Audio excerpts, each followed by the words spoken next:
இப்பொழுது நாம் உயிரோடு இருக்கிறோம். மகிழ்ச்சியாக இருங்கள். வாழ்க்கையின் ஒவ்வொரு வினாடியையும் மிக கூர்மையாக கவனிங்க. கவலையை விட்டொழியுங்கள். கவலைப்படுவதனால் எதுவும் மாறப்போவதில்லை. நம்முடைய உடல்நிலையும் நம்முடைய வாழ்க்கையும் தான் பலியாகுமே தவிர நம்முடைய மகிழ்ச்சியை அடுத்தவர்கள் கையில் கொடுத்தால் மட்டுமே தான் நாம் கவலைக்குரியவர்களாக இருப்போம். என் வாழ்க்கை இது, இறைவன் எனக்கு கொடுத்த வாழ்க்கை, இதை நான் முழுமையாக அன்பாக வாழ்ந்து கழிப்பேன் என்று சொல்லக்கூடிய யாரும் சோகமாக இருப்பதே இல்லை. உலகத்திலேயே மிகப்பெரிய குற்றம் எது என்றால் சோகமாக இருப்பதுதான். மகிழ்ச்சியாக இருப்பதற்கு என்ன வழி? நான் ஒரு விஷயம் சொல்லவா? நாம ஒரு இடத்துக்கு போவோம், ஏதோ ஒன்று தேடி போவோம். ஆனா இறை அருள் இருந்தா தேடி போறதை விட சிறப்பானது நமக்கு கிடைச்சிரும். கவனம். இந்த உலகம் நம் கவனத்தை பார்க்கிறது. இந்த பிரபஞ்சம் நம்முடைய மனங்களை பார்க்கிறது. நான் இறைவன் கிட்டையும் எதையுமே நான் கேட்கறது இல்லையே, அவனிடத்தில் மன்றாடி நான் எதையுமே பிரேயர் பண்றதில்ல. பயமா இருக்கு எனக்கு. ஏன் தெரியுமா? 2 வார்த்தை தான். நீ கொடுத்ததற்கே நன்றி சொல்ல முடியவில்லை, இன்னும் அடுத்தடுத்து கேட்பதற்கு அஞ்சுதே என் நெஞ்சம். நம்பர் 1. நம்பர் 2, எனது தேவை என்ன என்று படைத்த உனக்கு தெரியும். என் அவசரத்தில் புலம்பி உன் அருளில் என்ன குறையும்? நான் வழிபாடுதான் செய்வேனே தவிர இறைவேட்கை நிகழ்த்துவதே இல்லை.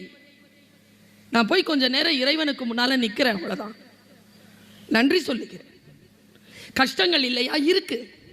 பிரச்சனைகள் இல்லையா? இருக்கு. ஏதோ ஒரு ஆற்றல் நம்மை செலுத்துகிறது. அந்த ஆற்றலின் மீது நீங்கள் நம்பிக்கை வைத்து மகிழ்ச்சியாக இருங்கள். தெரியல எனக்கு, நான் கூட்டத்துக்கு பேசுறவ இல்லை, உங்க எல்லாருக்கும் தெரியும். நான் பட்டிமன்ற பேச்சாளர் இல்லை. அது ஒரு வாய்ப்பு தான், அது ஒரு மகிழ்ச்சி தான். என்னுடைய இலக்கு அது கிடையாது. உங்கள் மனங்களுக்குள் என் வார்த்தையை செலுத்தி உங்கள் வாழ்க்கையில் ஏதேனும் மாற்றத்தை உயர்ந்த நிலையில் ஏற்படுத்திவிட வேண்டும் என்பதுதான் என் பயணம். அந்த பயணத்தில் தான் நான் இந்த வார்த்தைகளை தேர்ந்தெடுத்து உங்கள் முன்னால் வீசுகிறேன். கவனமாக கேட்டுக்கொள்ளுங்கள். அவர் சொன்னார், பறவைகள் இல்லப்பா, பறவைகள் அது ஆணும் பெண்ணும் ஒன்று சேர்வதற்கு முன்னாலேயே கூடு கட்டிரும். ஆணும் பெண்ணும் சேராது, கல்யாணம் பண்ணிக்காது. நம்ம முறையில் சொல்லணும்னா கல்யாணம் ஆகாது. கல்யாணத்துக்கு முன்னாலே 2 பேரும் வீடு கட்டிடுவாங்க முதல்ல.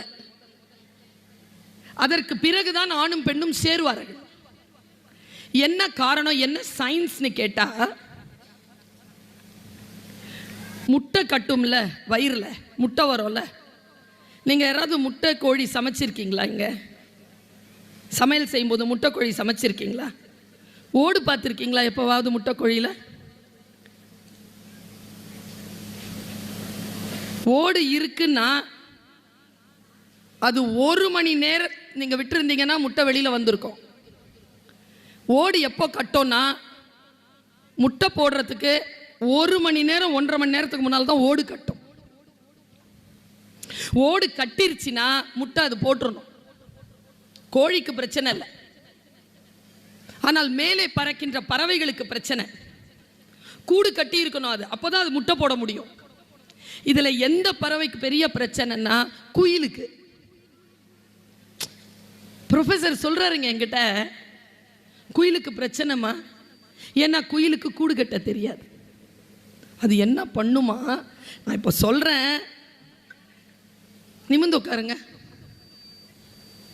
முக்கியமான விஷயம் சொல்லிட்டு இருக்கேன், ஏன்னு உட்காந்து கேட்கக்கூடாது. சொன்ன உடனே நிமிர்ந்து உட்கார்ந்த எல்லார் வாழ்க்கையில ஒரு உயர்வு நடந்திருக்கு. உட்கார்ந்த இடத்துல இருந்து 2 இன்ச்சு உயர்ந்திருக்கும். இப்படி இருந்தா இப்படி உயர்ந்திருக்கும் 2 இன்ச். எப்பவுமே நிமிர்ந்து உட்காருங்க.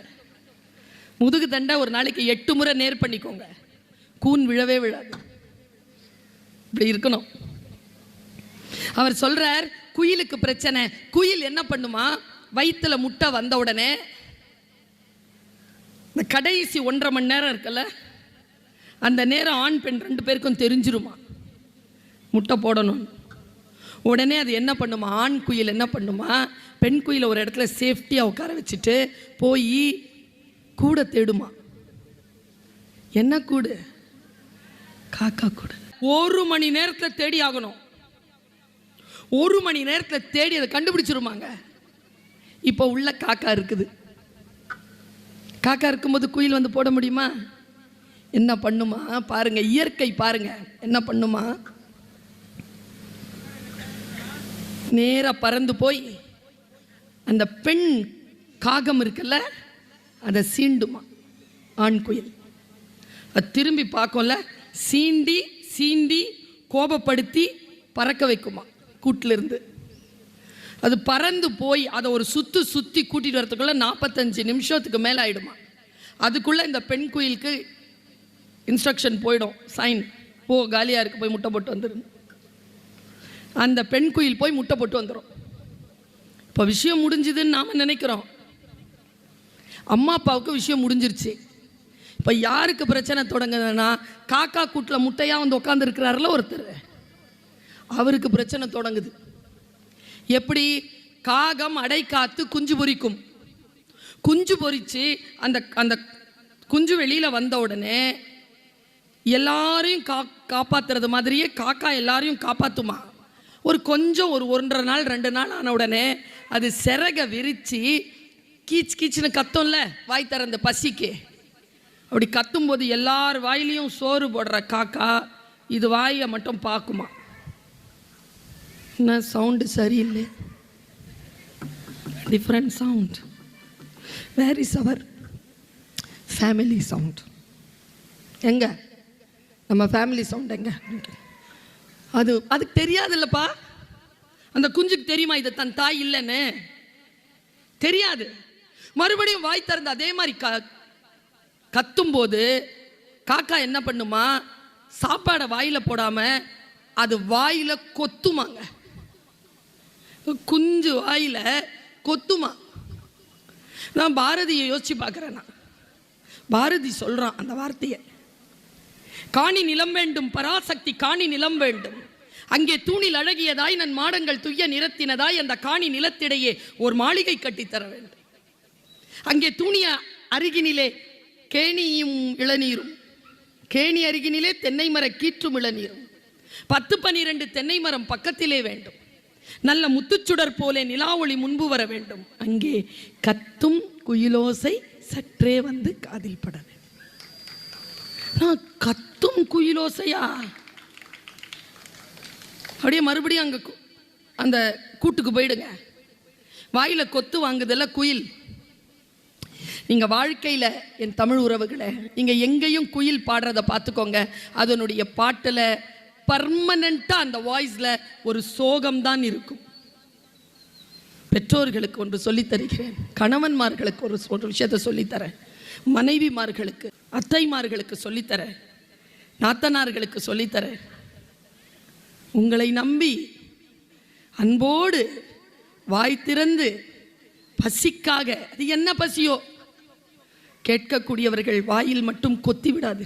கொத்திட்டீங்கன்னு வச்சுக்கோங்க, அவர்கள் பெரிய படிப்பு படிப்பார்கள், வாழ்வார்கள், பெரிய ஆளா வருவாங்க, நிறைய சம்பாதிப்பாங்க. ஆனால் அவர்களிடத்தில் இருக்கக்கூடிய சோகத்தை கடைசி வரைக்கும் உங்களால் மாற்றவே முடியாது. குழந்தைகளுடைய வாயில் கொத்தி விடாதீர்கள். உங்களை நம்பி வந்திருக்கின்றவர்களுடைய வாயில் கொத்தி விடாதீர்கள்.